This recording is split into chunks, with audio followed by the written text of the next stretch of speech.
rela dengan penjatahan rizki oleh Allah. Allah telah menciptakan kita manusia dan menjamin ketersediaan bahan-bahan kebutuhan kita, termasuk makanan, minuman, pakaian, tempat tinggal, kendaraan, perhiasan, sarana transportasi, fasilitas produksi, dan lain-lain. Kita menambahkan bahan-bahan yang Allah berikan kepada kita ini sebagai rizki. Rizki itu bahasa Arab yang artinya pemberian. Jadi kalau bilang rizki, oh itu pemberian dari Allah. Kalau itu pemberian dari Allah, jangan kita klaim bahwa ini kan hasil usaha saya sendiri. Hati-hati, banyak orang berusaha sendiri, mungkin dia mendapatkan imbalan atau keuntungan yang besar, tapi kemudian kalau itu dicabutnya itu bisa dengan hilang, dirampok atau ditipu orang, hilang itu. Jadi kalau kita itu diberi oleh Allah, ya yang kita terima dan kita konsumsi, kita pakai. Di samping menyediakan bahan-bahan kebutuhan tersebut, Allah juga menciptakan selera. Kebutuhan tadi, barang-barang tadi itu ada di luar. Di samping Allah memberi rezeki yang ada di luar, Allah memberi selera yang ada di dalam diri kita. Supaya apa? Ada makanan, tapi kita punya selera untuk makan. Ada makanan seenak apapun, kalau kita tidak punya selera, kita tidak ingin mengkonsumsinya. Maka selera makan itu termasuk rezeki dari Allah.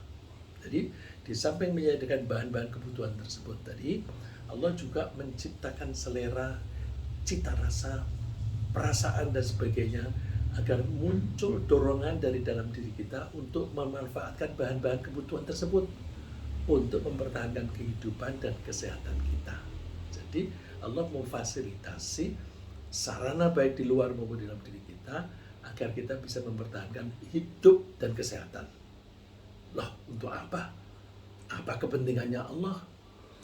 Allah itu memberi kita rezeki yang cukup supaya kita bisa tetap sehat, hidup dan sehat, supaya kita menggunakan kehidupan dan kesehatan kita ini sebagai fasilitas dan sarana untuk melaksanakan satu-satunya tugas dari Allah kepada kita.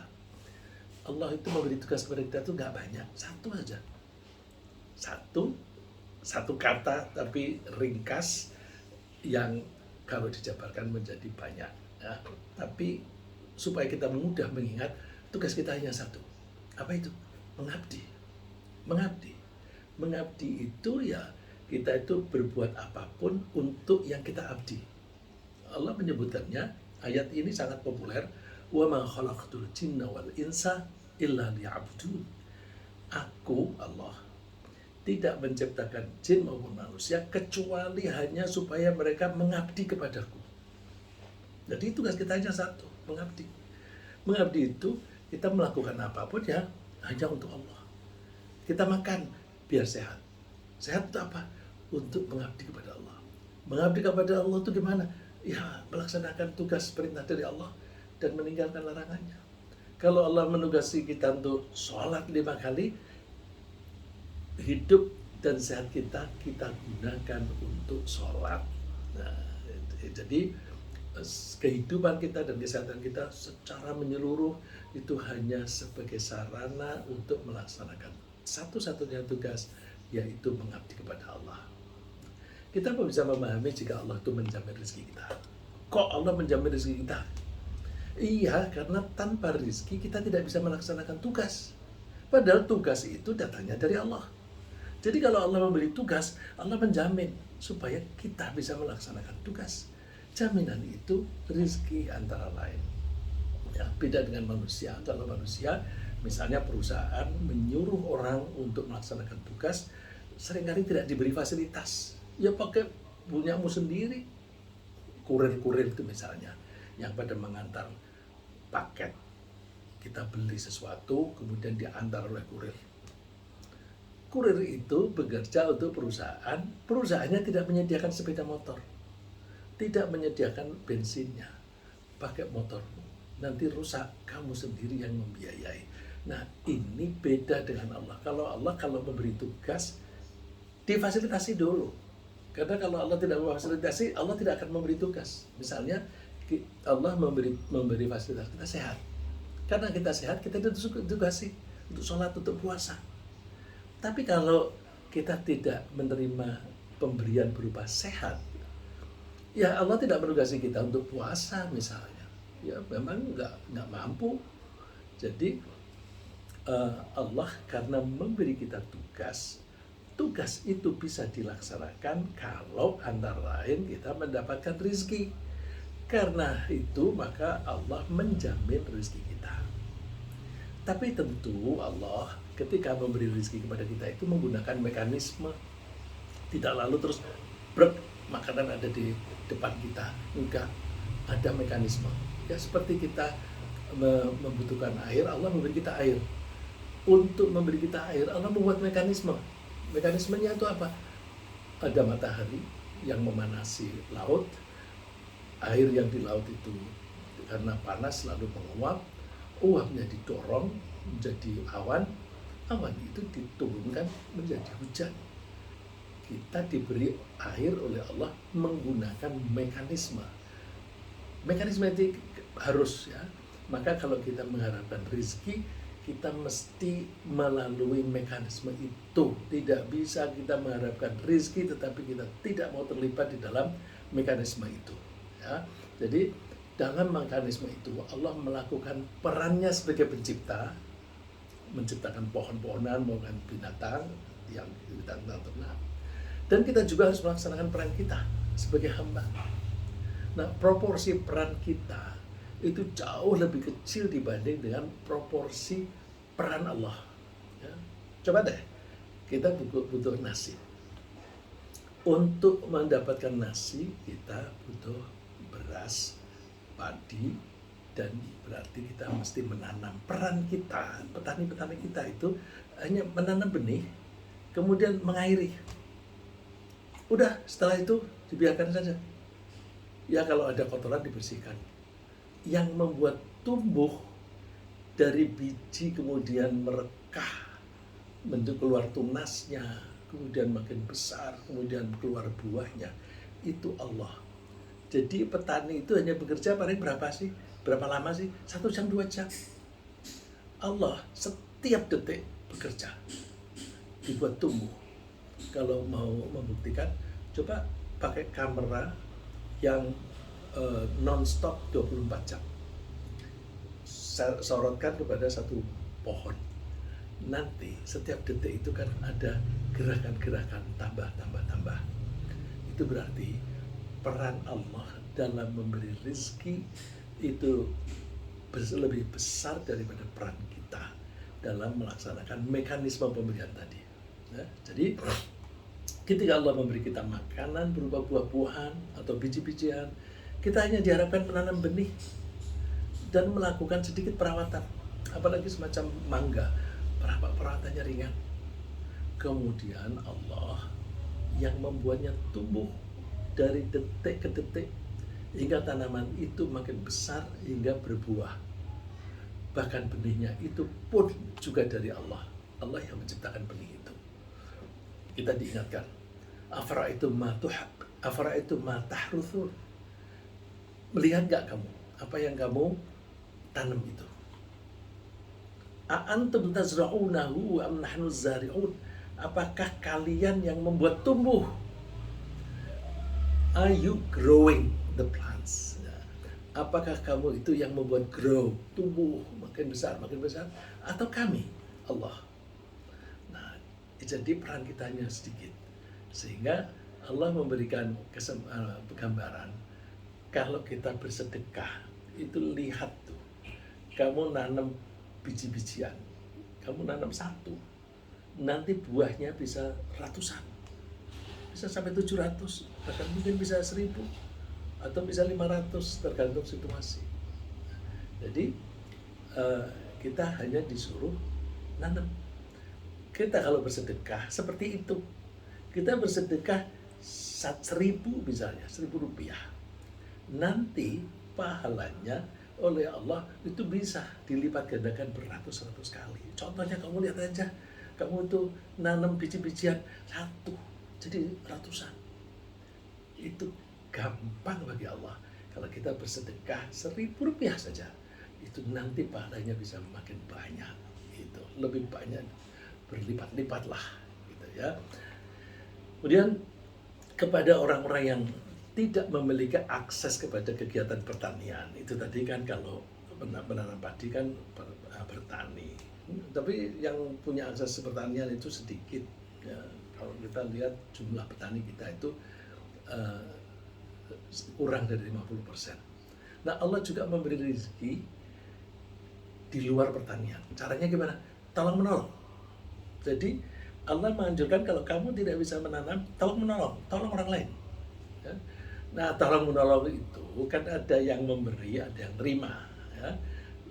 Atau tukar. Si A memberi si B, kemudian si B memberi sesuatu yang lain kepada si A. Ini yang kita sebut perdagangan. Jadi perdagangan itu konsepnya dalam Islam itu tolong menolong. Kalau kita berdagang jangan salah niat. Kalau niatnya aku berdagang untuk mencari keuntungan, ya udah pahalanya keuntungan tadi. Tapi kalau kita berdagang, aku mau jual beras. Untuk apa? Aku mau menolong orang-orang. Mereka itu duitnya sedikit. Kalau pergi ke pasar, ongkosnya banyak. Aku sediakan di dekat rumah mereka. Aku jual di toko atau di rumah yang dekat dengan mereka. Supaya mereka yang tidak punya ongkos untuk pergi ke pasar bisa beli sini. Nah, ongkosnya gimana? Ditanggung bersama. Kalau pergi sendiri bisa habis 1.000. Tapi ditanggung bersama, ya udahlah, masing-masing iuran 100 rupiah, 100 rupiah, 100 rupiah. Jadi saya mengambil keuntungan misalnya per liter saya mengambil 100 atau 500 rupiah. Itu artinya biaya itu keroyokan, tapi niatnya nolong. Kalau kita niatnya nolong, nomor satu kita dapat pahala. Duitnya gimana? Duit itu ikutan, duit itu by product. Yang penting bagi kita adalah pahala di akhirat. Agar kita manusia bisa melakukan tolong-menolong, caranya gimana? Allah memfasilitas kita dengan memberi individu-individu satu-satu di antara kita itu pasti mempunyai kelebihan dan punya kekurangan. Setiap orang punya kelebihan dan punya kekurangan. Mana lebih banyak? Setiap orang kelebihan. Misalnya saya punya kelebihan, tapi saya punya kekurangan. Kelebihan saya dan kekurangan saya banyakkan mana? Banyakkan kekurangan dong. Kelebihan saya hanya sedikit. Nah, kenapa dibuat begitu? Supaya yang kebutuhan yang kemampuannya itu sedikit itu bisa minta tolong kepada yang lain. Minta tolong kepada orang yang lain yang kita mintain tolong itu juga mempunyai kekurangan. Lalu terus kamu butuh duit ya, kamu butuh beras ya, kamu butuh apa? Tuker. Ya. Cuma sekarang ini supaya praktis, tidak barang dengan barang. Kalau barang dengan barang kan kita nyebutnya barter. Kan kita tidak selalu mempunyai barang dan orang yang jual tidak selalu membutuhkan barang itu. Maka secara praktis kita sediakan uang yang nanti uang itu bisa diubah bentuknya menjadi apa yang dibutuhkan. Ya. Jadi cara Allah memberi rezeki kalau kita tidak punya akses menanam, maka Allah memberi kita kelebihan dan kekurangan supaya kita bisa tolong menolong. Dengan begitu isi mengisi, atau kalau bahasa kasarnya orang yang punya kelebihan bisa menolong yang mempunyai kekurangan, atau kalau bahasa kasarnya yang mempunyai kekurangan menggunakan atau ngerjain. Enggak cocok pakai kata-kata yang kasar. Yang lebih cocok itu adalah yang punya kelebihan supaya bisa menolong yang punya kekurangan. Allah menyebutnya, ahum yaqsibuna rahmat rabbik. Apakah mereka itu yang membagi rahmat Tuhanmu? Rahmat itu pengertiannya lebih luas daripada rizki. Karena rahmat itu termasuk sehat, termasuk kepandaian, termasuk hidayah, itu rahmat. Nah, dalam konteks ini rahmat di sini adalah rizki. Apakah mereka yang membagi rahmat Tuhanmu? Atau arti sempitnya, apakah mereka yang membagi rezeki? Enggak. Nahnu qasamna bainahum ma'isyatahum fil hayatid dunya. Kamilah, kamilah qasamna bainahum, yang membagi di antara mereka. Membagi apa? Ma'isyatahum, kehidupan mereka. Kita suka ada bahasa daerah-daerah tertentu, kalau tanya pekerjaanmu apa, nah, itu tanyanya ma'isyahmu apa. Saya dari Semarang, di Kauman, orang-orang Kauman itu kan sering ke masjid. Nah itu kalau bertanya, kamu kerjaanmu apa, jobmu apa, itu mereka tanyanya ma'isyahmu apa. Kehidupan mereka fil hayati dunia, dalam kehidupan di dunia. Nah caranya gimana? Warafa'na ba'dahum fawqa ba'din darajat. Kami angkat sebagian dari mereka melebihi yang lain, diangkat derajatnya. Allah menyebut derajat. Derajat apa saja? Ada derajat keilmuan, ada yang punya kelebihan, ada derajat kekuatan, ada yang kuat, ada yang lemah. Ada anak muda yang kuat, dia bisa nyetir sepeda motor. Ada orang tua yang lemah, bapak mau kemana saya antar. Nah, ini yang kuat menolong yang lemah. Yang diantar ini seringkali punya duit, yang punya motor tidak punya duit. Oh, kamu butuh duit ya? Nih, aku bantu. Jadi si A menolong si B menolong si A. Ini konsep dalam Al-Quran, wa ta'awanu 'alal birri wat taqwa. Saling tolong menolonglah kamu. Nah, cara Allah membagi rezeki dengan cara ini, itu rahmat Allah, wa rahmatu rabbika khairum mimma yajma'un. Rahmat Tuhanmu itu lebih baik daripada apa yang kalian kumpulkan. Rahmat di sini artinya tidak hanya rezeki, tetapi termasuk pahala dan surga. Surga di sisi Allah, menurut Allah, itu lebih baik daripada harta yang kamu kumpulkan. Jadi rezeki kalau berupa materi itu jangan waktumu dihabiskan untuk mencari duit saja, rugi. Ada yang lebih besar kok. Jadi waktu 24 jam sehari harus dibagi. Sekian jam untuk cari duit, sekian jam untuk cari pahala dan sebagainya. Bila perlu ketika mencari duit pun itu juga dalam rangka mencari pahala. Bagaimana mencari duit, cari pahala? Itu tadi, kalau niatnya menolong, kita lahiriahnya menjual beras, cari duit. Tapi kalau niatnya menolong, itu jadi pahala. Nah, jadi kalau kita melakukan apapun, targetnya adalah mengharapkan atau mencari rahmat Allah. Kemudian Allah memberi rezeki kepada masing-masing individu manusia dengan penjatahan tertentu, dijatah. Ada yang diberi banyak dan ada yang diberi sedikit, sesuai dengan kebijaksanaan Allah. Jadi ketika Allah membuat seseorang itu kaya, itu sesuai dengan kebijaksanaan Allah. Kalau Allah membuat seseorang itu miskin, itu kebijaksanaan Allah. Bagaimana kebijaksanaan Allah? Allah itu kalau membuat orang kaya atau miskin itu tidak acak, tidak arbitrary, ada kebijaksanaannya. Kalau jatahnya memang segitu, kasih segitu.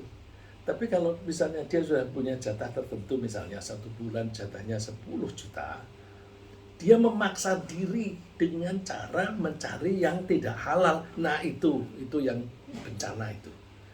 Itu namanya tidak rela pembagian Allah. Orang yang rela itu, ya penghasilanmu hanya 10 juta, ya nggak apa-apa. Memang ini jatahku. Kalau ini jatah dari Allah berarti baik. Nah, kamu nggak kepengen cari yang lebih banyak. Kita cek, kita sudah melakukan hal-hal yang secara optimal enggak. Kalau kita masih bermalas-malasan, nah itu perlu ditingkatkan, lebih rajin. Kalau kita misalnya berdagang tapi kurang pandai di dalam mengelola perdagangan, manajemennya kurang, ya kita tingkatkan kemampuan manajemennya, ya, manajemen untuk penjualan. Nah, batasan penjatahan itu adalah rezeki yang halal, yang diperoleh dengan cara yang halal. Allah berfirman, Inna rabbaka yabsutur rizqa liman yasha'u wa yaqdir. Sesungguhnya Tuhanmu itu melapangkan rezeki untuk orang yang Dia kehendaki dan membuat takaran, tidak membuat miskin di sini. Jadi kebalikan dari kaya bukan miskin. Kebalikan dari kaya adalah cukup. Karena Allah menggunakan yaqdir. Yaqdir itu sama berasal dari kata qadar. Qadar yang qadar itu bisa berarti kekuasaan, bisa berarti ukuran. Misalnya emas kadarnya berapa, yani ukuran kemurniannya berapa. Mas bisa nggak memberi saya duit untuk makan berapa? Sekadarnya aja deh, sekadarnya, yaitu sesuai dengan ukuran kemampuanmu dan kerelaanmu memberi aku, ya, sekadarnya. Itu dari kata qadar bahasa Arab. Wa yakdir, dan Allah itu menakar. Nah, kalau menakar berarti kebalikan dari longgar itu adalah pas-pasan. Nah, hati-hati ketika kita mengatakan pas-pasan. Bagaimana kalau aku sudah tidak bekerja, sudah tua, tidak bisa mendapat menghasilkan uang? Rizki itu tidak selalu datang dengan kita bekerja. Allah bisa kok memberi kita rizki tanpa kita bekerja. Antara lain, kalau kita mempunyai anak dan kita didik dengan baik, kita didik sehingga dia menjadi anak soleh. Kalau anak itu soleh, dia tidak akan membiarkan bapak ibunya kelaparan, nggak akan. Nah, maka Allah menjamin rezeki bapak ibu yang makin tua ini melalui anaknya. Jadi ibaratnya rezeki yang disampaikan kepada dua orang tua ini itu kerannya di situ, anaknya jadi pipa. Nah, tinggal kita mau jadi pipa nggak? Kalau kita mau jadi pipa rezekinya bapak ibu, caranya jaminlah bapak ibu, berilah bapak ibu itu kebutuhannya apa dikasih, dengan keyakinan bahwa rezekiku itu dijamin oleh Allah karena Allah menjamin rezekinya bapak ibuku ini. Allah menjamin rezekinya bapak ibu itu melalui aku. Kalau aku dengan sukarela menyalurkan sebagian yang saya terima kepada bapak ibu, itu nanti pipa rezeki yang mengalir pada saya akan lebih besar. Jadi jangan dikira orang yang pelit pada orang tua itu akan makmur, enggak. Ya, karena Allah melihatnya, misalnya orang yang sama orang tuanya itu tega, tidak memberi apa-apa, terus minta rezeki kepada Allah.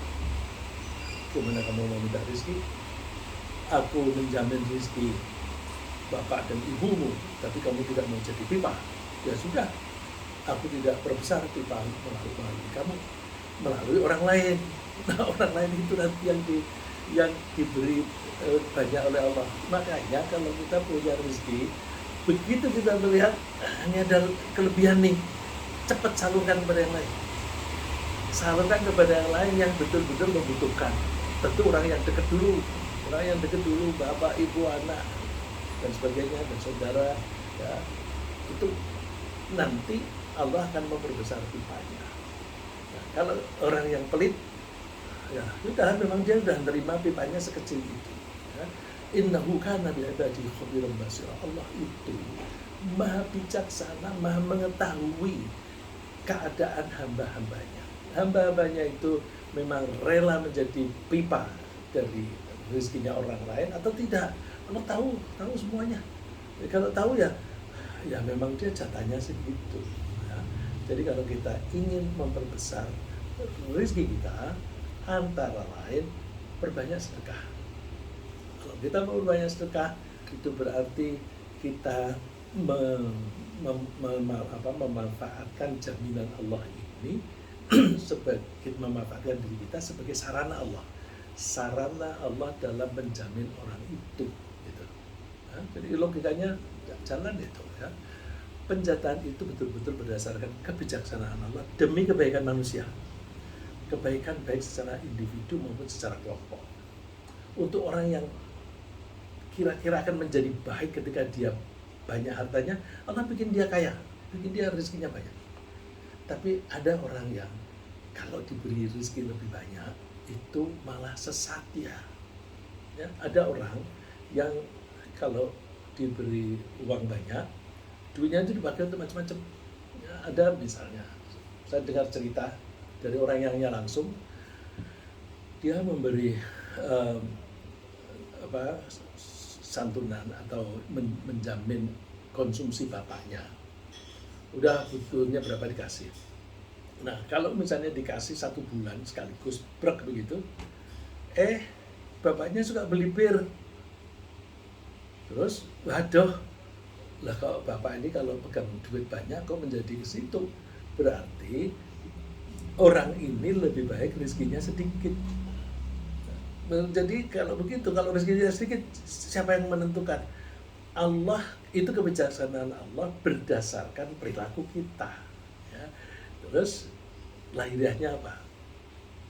Orang yang menjamin konsumsi bapaknya tadi kebetulan punya saudara di daerah itu. Dia minta tolong dong, aku kasih bapakku jatah sekian, tapi kamu yang pegang. Kamu ngasihnya hari per hari. Misalnya sehari kasih 10.000 aja, jangan lebih. Jadi setiap pagi datang, Pak, apa kabar? Ini Pak untuk makan. Besok datang lagi 10.000. Nah, dengan 10.000 dia hati-hati di dalam menggunakan 10.000 ini supaya aku bisa makan sehari bagaimana. Misalnya itu misalnya aja. Oh, kalau sekarang ini 10.000 nggak bisa untuk 1 hari ya. Nah, misalnya 30.000 satu kali makan 10.000. Nah, di daerah tertentu masih bisa itu. Nah, terus ya jatahnya memang segitu. Kalau dikasih lebih dia sesat. Maka Allah mengambil kebijaksanaan jangan banyak-banyak. Nah, kebijaksanaan itu melalui anaknya. Anaknya jangan diberi sekaligus banyak. Nah, itu ide bahwa bapakku tidak boleh pegang uang banyak. Dia dikasih sedikit. Maka caranya dia menunjuk saudaranya yang di daerah itu untuk mengelola. Pemikiran itu kan dari Allah. Yang membuat pikiran kita itu Allah. Jadi Allah menakar rezekinya orang itu dengan mekanisme semacam itu. Ya. Jadi kalau Allah itu mempersempit rezeki bagi orang lebih baik itu, ya Allah memberinya sedikit. Jika seseorang memaksakan diri untuk memperoleh kekayaan lebih besar daripada yang dijatah oleh Allah, kalau memaksa untuk memperbesar rezekinya pada Allah memberi jatah itu gimana? Ya melalui cara-cara curang seperti korupsi.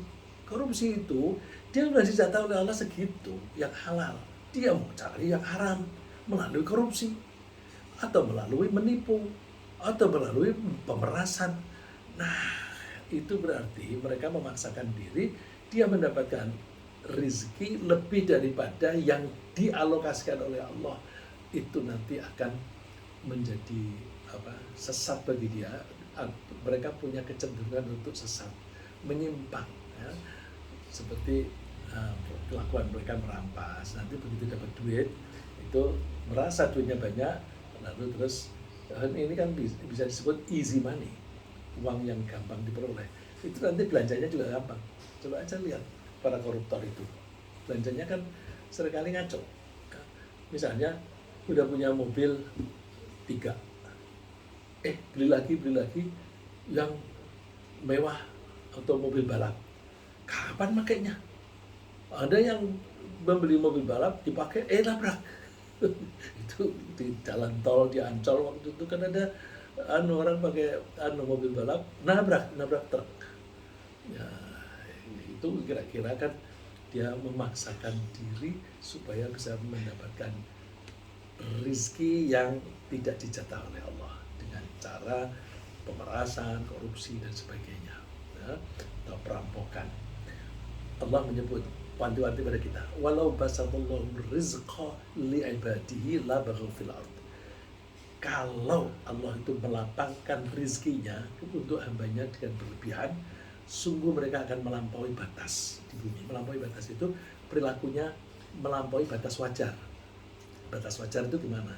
Ya, batas wajar itu kalau kita makan dari hasil kerja kita. Kalau ada orang melampaui batas, duitnya orang, rezekinya orang dirampas. Itu kan melampaui batas. Bisa disebut batasnya itu yang halal, dia melampaui batas sampai ke yang haram. Melampaui batas juga bisa berarti hakku untuk mengkonsumsi hanya yang ada pada diriku yang aku miliki. Kalau aku merampas berarti aku mengambil hak orang lain. Itu melampaui batas. Walakin yunazzilu biqadari ma yasha. Tapi Allah itu menurunkan rizkinya dengan kadar, ya, biqadarin, dengan kadar, dengan takaran, dengan ukuran yang dikehendaki oleh Allah. Ketika Allah itu membagi itu dengan takaran itu berdasarkan pengetahuan Allah. Innahu bi'ibadihi khabirun basir. Allah itu maha mengetahui dan maha melihat hamba-hambanya. Nah, berdasarkan pengamatan Allah itu, maka Allah mengambil kebijaksanaan. Si A diberi rezeki sedikit, si B lebih banyak, si C lebih banyak lagi, dan sebagainya. Dengan memahami hal-hal demikian, kita perlu menata hati agar kita bisa menerima penjataan yang ditentukan oleh Allah untuk masing-masing kita. Dengan keyakinan bahwa porsi kita selama ini adalah porsi yang paling baik. Dan pasti baik untuk kita. Kita tidak perlu dan tidak boleh mempertanyakan mengapa Allah memilih kebijaksanaan yang sedang kita alami. Ya.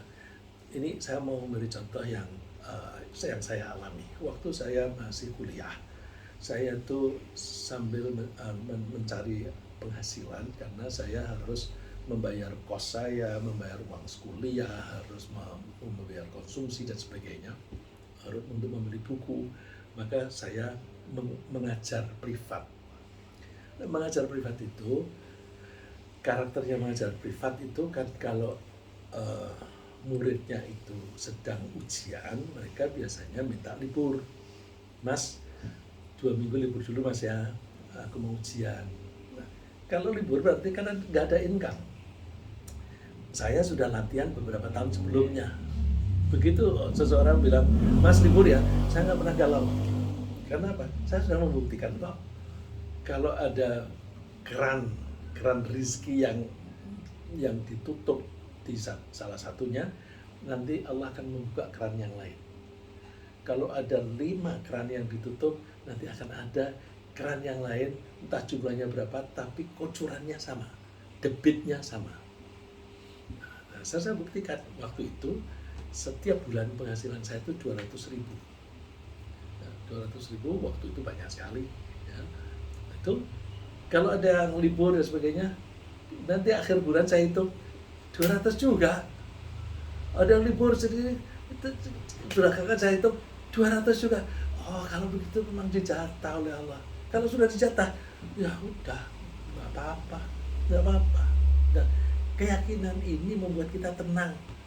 Jadi orang kalau yang tidak punya keyakinan itu, ketika duitnya sedikit, gugup.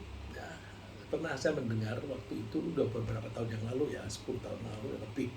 Itu ada seseorang yang ngajak temannya untuk mencari utangan, mencari pinjaman. Kenapa sih kalau kamu mencari pinjaman? Iya nih, duitku tinggal 40 juta. 40 juta waktu itu banyak sekali. Kenapa? Iya, aku sehari itu harus mengeluarkan 10 juta. Ini kan berarti tinggal hanya untuk 4 hari. Padahal waktu itu orang rata-rata untuk keluarga itu 1 juta cukup. Dia harus 10 juta. Nah itu lalu bingung cari pinjaman ke sana kemari. Ya, tapi ternyata beberapa bulan berikutnya suaminya masuk penjara. Oh itu. Jadi ini orang-orang yang contoh orang yang suaminya itu suka memperluas rezekinya dengan cara yang haram. Nah, terus karena mereka biasa mendapatkan duit banyak, lalu spendingnya, pengeluarannya juga banyak. Dan suatu saat ketika ada kesulitan, apalagi ketika suaminya di penjara, kelimpungan karena sudah terlanjur biasa mengeluarkan biaya banyak. Ya. Jadi artinya apa? Untuk menentukan si A rezekinya berapa, si B rezekinya berapa, itu hak prerogatif Allah. Kalau itu hak prerogatif Allah berarti tidak boleh kita mempertanyakan. Kita tidak boleh protes. Tuhan kenapa sih aku rezekiku hanya sekian? Nggak boleh. Karena itu hak prerogatif Allah. Yang boleh, kenapa sih kok aku ini jatahku kecil? Ya, Ini kalau saya kaitkan dengan ayat yang lain di surat Luqman kalau nggak salah, itu ada pengertian begini, bahwa Allah itu sudah memberi rahmatnya kepada hambanya penuh ya. Asbagha alaikum ni'amah. Allah itu memberikan nikmat kepada hambanya itu penuh. Kenikmatan itu termasuk penghasilan, termasuk rezeki ya. Terus kalau orang bilang katanya penuh, itu teman saya penghasilannya satu bulan 100 juta, aku hanya 30 juta. Kok penuh? Penuhnya dari mana? Loh, penuh itu begini loh. Kita itu rezeki dari Allah. Untuk mengharapkan rezeki dari Allah, kita bawa wadah. Allah, saya butuh rezeki. Terus oleh Allah dikasih penuh. Orang lain, Allah, saya butuh rezeki, kasih penuh. Begitu pula yang lain. Loh, kok aku hanya dapat 30 juta? Kok aku dapat hanya 5 juta misalnya? Lah, salahmu sendiri. Wadah yang kamu bawa di hadapan Allah itu kecil. Kalau kamu bawa wadah yang besar, ya Allah kasih penuh. Kalau kamu bawa gelas yang kecil, oleh Allah kasih penuh. Kalau dikasih lebih banyak, ya luber. Berarti ya jatahmu segitu. Tapi kalau kamu datang kepada Allah, ya Allah saya butuh rezeki, kamu bawa ember yang gede, kasih penuh. Nah, saya mengibaratkan wadah ini perilaku kita, akhlak kita. Kalau akhlak kita baik, itu sama dengan membawa wadah besar. Pedagang yang jujur, yang suka menepati janji, yang santun, tidak sombong, dan melaksanakan amanah dan sebagainya, itu pedagang itu membawa ember yang gede. Tapi pedagang yang suka curang, suka menipu, utang tidak suka membayar tidak tepat, itu membawa wadah yang kecil. Lah, salahmu sendiri kalau bawa wadah yang kecil. Allah itu ngasih rezeki itu penuh kok. Jadi jangan menyalahkan Allah. Tidak pada temannya Allah yang ditanya, tapi tanya dirimu, kenapa aku kok dapat sedikit? Wadahku kecil, kenapa? Gitu, ya. Jangan lalu kenapa Allah memberinya sedikit, jangan. Tapi kenapa aku ini hanya layak menerima sedikit? Gitu, ya. Kita juga perlu berprasangka baik bahwa Allah itu membatasi rezeki kita karena kasih sayang. Dan karena itu kita justru perlu bersyukur. Kita bersyukur karena apa? Dengan keterbatasan itu, misalnya setelah pensiun. Setelah pensiun kan umumnya penghasilan kita kurang. Kita bersyukur. Kenapa? Lah, rezeki Allah itu kan tidak harus berupa uang. Tidak harus berupa uang. Dengan kita pensiun, kita itu punya waktu yang longgar. Apalagi kalau kita menerima uang pensiun. Uang pensiun itu memang kecil, misalnya 10% dari gaji dulu. Anggaplah 10%, ada 20% misalnya. Terus dapat uang sekecil itu, kan kita tidak melakukan apa-apa. Kita tidak melakukan apa-apa, nol pekerjaan, tapi dapat misalnya 1/10 dari gaji. Oh, itu kan sudah besar. Dulu bisa mendapatkan 100% karena kita harus bekerja, kita harus menyisihkan waktu. Sekarang begitu pensiun, kan aku diberi oleh Allah dalam bentuk lain. Apa itu? Waktu. Waktu itu kan tinggal kita mengolah. Waktu kalau kita olah sedemikian rupa, hasilnya duit. Waktu kita olah sedemikian rupa, jadinya pahala. Ya. Waktu kita olah sedemikian rupa, jadinya kita bisa membangun masjid. Kita olah sedemikian rupa, kita bisa menyelenggarakan pesantren. Jadi semuanya itu butuh waktu. Jadi kalau kita pensiun, duit kita menjadi lebih sedikit, tapi waktu kita longgar. Nah, waktu longgar ini antara lain bisa kita pakai untuk mempererat hubungan keluarga. Keluarga kalau suami istri kerja, berangkat anak-anak masih tidur, pulang anak-anak sudah tidur, kasih sayangnya dari mana? Jadi dengan adanya waktu kita bisa mempererat hubungan. Kalau kita makin erat, kita bisa saling memahami. Kalau kita saling memahami, kesalahpahaman itu kecil. Kesalahpahaman itu seringkali menjadi sumber pertikaian. dengan kita saling memahami, tidak ada pertikaian, atau kalau ada itu kecil dan gampang diselesaikan. Jadi dengan demikian kita bisa menyisihkan lebih banyak waktu untuk melakukan kegiatan yang baik seperti ibadah. Dulu nggak pernah sempat ke masjid, setelah pensiun sempat ke masjid. Dulu nggak pernah menuntut ilmu, sekarang sempat mengikuti pengajian di masjid, sempat mengikuti pengajian pakai Zoom dan sebagainya. Dan bisa juga kita menggunakan waktu untuk mempererat keakraban pergaulan antar anggota keluarga. Ya. Dan Allah memperingatkan, ya ayyuhalladzina amanu la tulhikum amwalukum wala auladukum an dzikrillah. Hai orang-orang beriman, jangan sampai hartamu dan anakmu itu membuat kamu lalai. Lalai melupakan Allah. Wa may yaf'al dzalika fa ulaika humul khasirun. Siapa yang melakukan hal itu, mereka itu akan rugi. Bagaimana harta membuat lalai? Banyak sekali orang kalau makin kaya, itu kan dia bisanya kaya karena dia rajin bekerja. Mungkin juga makin rajin bekerja itu dengan dia memikirkan lebih serius, waktunya lebih banyak.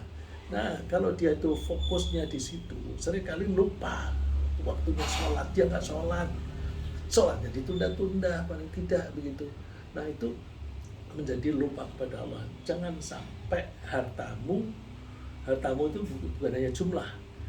Hartamu itu termasuk mengelola hartamu, itu jangan membuat kamu lalai. Nah, aku lagi sibuk ini dagang nih. Terus sholatnya gimana? Nanti dirangkep. Pulang maghrib, nanti sholatnya zuhur, asar, maghrib, bahkan tambah isya, itu jadi satu. Saya pernah ketemu orang di New York sana. Terus saya tanya, Pak, kalau bisa sholat nggak? Ya, aku sholatnya sih rangkep aja nanti kalau pulang. Jadi pulang isya, nanti sholatnya zuhur, asar, maghrib, isya. Itu model mana itu? Jamak itu zuhur, asar di waktunya zuhur dan asar. Maghrib dan isya di waktunya maghrib atau isya. Ini zuhur waktunya di waktu isya, bukan jamak itu. Ini berarti kesibukan dia untuk mencari duit atau mengelola sesuatu hal yang bisa menghasilkan uang, membuat dia lupa kepada Allah. Nah, untuk menjaga agar kita tidak kecewa dengan keterbatasan rezeki yang kita peroleh, kita menghindari perhatian berlebihan terhadap harta orang lain. Harta yang diberikan oleh Allah kepada orang lain. Misalnya orang lain mempunyai harta lebih banyak. Nah, itu seringkali bisa kelihatan. Kelihatan dari mana? Kendaraannya, pakaiannya, rumahnya, dan sebagainya. Jangan melihat terlalu lama. Wah, mobilnya BMW baru. Wah, ini cakep sekali. Lalu terus kepengen padahal duitnya nggak cukup. Lalu ngutang. Gara-gara ngutang, dia stres. Gara-gara ngutang, anaknya minta biaya kuliah, dia nggak punya duit. Padahal kuliah itu kan untuk meningkatkan kapasitas anak. Dia lebih mengutamakan gengsi dengan membeli mobil baru daripada mengutamakan ekspansi kapasitas, memperbesar kapasitas kepandaian anak, kapasitas keterampilan anak, dan sebagainya. Jadi dalam harta kita lebih baik memperhatikan orang yang di bawah deh, yang lebih rendah daripada kita, supaya kita bersyukur. Jangan suka melihat orang yang di atas kita, nanti kita tumbuh iri atau bahkan bisa dengki atau menjadi memaksa diri. Wala tamuddanna 'ainaka ila ma matta'na bi azwajan minhum zahratal hayatid dunya. Kamu jangan berlama-lama memandang, ya. Wala tamuddanna itu artinya jangan memperpanjang. Memperpanjang itu kalau waktu kan lama. Nah, kalau jarak jauh. Ini jangan memperpanjang matamu, artinya penglihatanmu. Jangan berlama-lama melihat apa yang Allah berikan kepada sekelompok orang yang itu menjadi zahratul hayatid dunya, hiasan hidup. Hiasan hidup itu kan termasuk gengsi. Ya. Aku kepengen keren, itu hiasan hidup. Kenapa? Linaftinahum fi, itu semua untuk ujian. Ujian apakah aku ini sabar apa enggak. apakah aku ini bisa menerima nggak atas pemberian Allah gitu. Terus warizqu rabbika khairun wa abqa, pemberian Tuhanmu itu lebih baik daripada dan lebih kekal. Ini artinya rizki tidak harus berupa uang, rizki juga berupa pahala yang nanti pahala itu diubah oleh Allah dalam bentuk surga dengan fasilitasnya. Nah, rizki Allah yang seperti itu lebih baik dan lebih kekal. Seterusnya kita bisa memanfaatkan. Kalau harta kan nggak bisa. Kita punya harta, ya, misalnya mobil mewah. Begitu kita tua, kita sudah tidak sanggup nyetir lagi. Mungkin mata kita kurang awas. Ada juga orang yang sudah aku nggak sanggup nyetir lagi. Kenapa? Ngantuk, bahaya. Udah anak-anak melarang saya menyetir. Untuk beli mobil mewah, itu mobil mewah itu kan ya indah dan juga nyaman dipakai, nyaman disetiri dan sebagainya. Tapi nggak bisa nyetir. Yang nyetir sopir, yang menikmati sopirnya. Ya. Kemudian karena meyakini bahwa Allah itu sangat bijaksana dalam menentukan jatah rizki kepada masing-masing di antara kita, kita tidak perlu berkeluh kesah. Karena seorang yang mengeluh sama dengan menganggap Allah itu salah dalam mengambil keputusan. Kenapa sih Allah membuat aku miskin? Itu teman saya, teman sekolah mulai dari SD sampai ke perguruan tinggi selalu bersama. Kenapa dia kalah? Kayak aku tidak. Itu sama dengan menganggap Allah salah mengambil keputusan. Kalau orang itu menganggap Allah salah mengambil keputusan, dia tidak lagi orang mukmin. Karena dia tidak mengakui bahwa Allah itu bijaksana. Allah itu Al-Hakim. Allah itu Al-Karim. Maha bijaksana dan maha pemurah. Terus kalau dia ngeluh, berarti dia tidak mau percaya itu. Kalau tidak percaya kan sama dengan kafir. Ya? Jadi berkeluh kesah itu tidak ada gunanya. Karena kalau Allah sudah memberi, tidak akan ada siapapun yang bisa menghalanginya. Sebaliknya, kalau Allah memutuskan tidak memberi, nggak ada orang yang bisa mengucurkan rezeki itu. Ya. Allah berfirman, "Ma yaftahillahu lin-nasi birrahmatin fala mumsika laha." Kalau Allah sudah memutuskan membuka rahmatnya untuk seseorang, nggak ada yang bisa fala mumsika laha, tidak ada yang bisa mencegah. Wa ma yumsik fala mursila lahu min ba'di. Kalau Allah memutuskan untuk menahan seseorang itu tidak akan mendapat rezeki, ya nggak ada orang yang bisa mengucurkan rezeki itu. Wahul azizul hakim. Allah itu maha perkasa dan maha bijaksana. Nah, jadi bijaksana. Justru kalau kita bisa ridho atau menerima dengan senang hati atas keputusan apapun yang diambil oleh Allah, maka Allah akan menganugerahi kita dengan karunia yang ditentukan oleh Allah. Karunianya itu tidak harus berupa uang, ya. Walau annahum radu ma atahumullahu wa rasuluhu wa qalu hasbunallahu sa'tinallahu min fadlihi. Sa'tinallahu bi fadlihi wa rasuluhu inna ilallahi raghibun. Kalau mereka rela atas apapun yang diberikan oleh Allah, atas pemberian yang sudah ditentukan oleh Allah dan Rasulnya, mereka mengucapkannya hasbunallah. Allah sudah membuat aku cukup kok. Jadi kekayaan hati itu penting. Kekayaan hati itu penting. Nanti kalau seperti itu, sayu'tinallahu min fadlihi wa rasuluh. Allah akan memberi karunia-Nya kepada kita. Inna ilallahi raghibun. Jadi kita berharap hanya kepada Allah saja. Termasuk karunia yang bisa kita harapkan dari Allah adalah ketentraman hati. Sebagaimana Allah telah berjanji akan memberi ketentraman hati orang-orang yang betul-betul iman. Termasuk beriman kepada kebijaksanaan Allah yang didasari atas kasih sayang dan keadilan. Huwallazi anzala sakinata fi qulubil mu'minin. Dialah Allah yang menurunkan rasa tentram di hati orang mukmin. Jadi kalau kita betul-betul mukmin, nggak ada keluh kesah, hati tentram.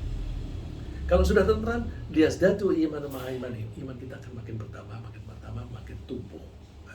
Jadi mudah-mudahan apa yang kita bahas pagi ini membuat kita makin ridho kepada Allah, bahkan kita bersyukur kepada Allah atas kebijaksanaan Allah untuk memberi rezeki kepada kita dengan jatah yang pas untuk kita masing-masing.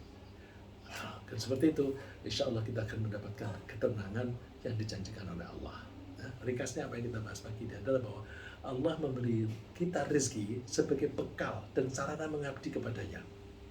Allah menjatah rezeki untuk masing-masing individu dengan ukuran yang paling tepat untuk kebaikannya sendiri.